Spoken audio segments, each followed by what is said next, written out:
रात रे अब पूरा गौवा के लोग हाला कइले बा माल ओढ़नी से फसरिल गइले बा पूरा गौवा के लोग हाला कइले बा माल ओढ़नी से फसरिल गइले बा ओढ़नी से फसरिल गइले बा दिन भर चिल्लात रहे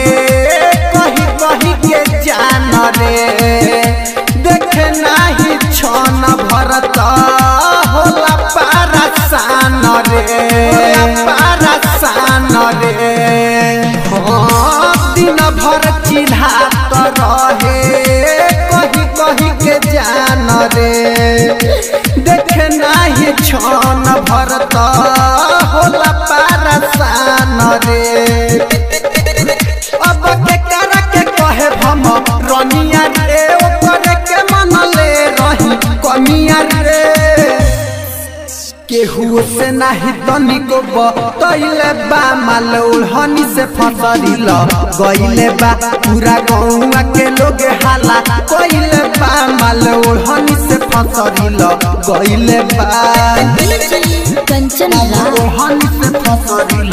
गइले बा। आप सुन रहे हैं एंटरटेनमेंट की बेसाहिरा प्रस्तुति। ओढ़नी से फसरिल गइले बा सुनील सजनावा अब तो जिए नहीं पाई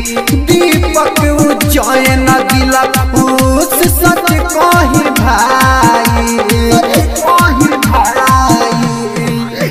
हाँ राइटर हो दिल अब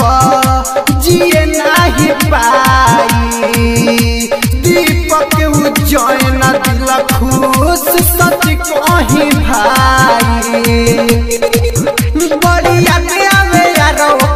बोलिया रे हम खाली का जहरिया के बोलिया रे आ संगे फोटो खिंचावा के तो धइले बा माल ओढ़नी से फसरिल गइले बा पूरा गौवा के लोग हाला कइले बा माल ओढ़नी से फसरिल गइले।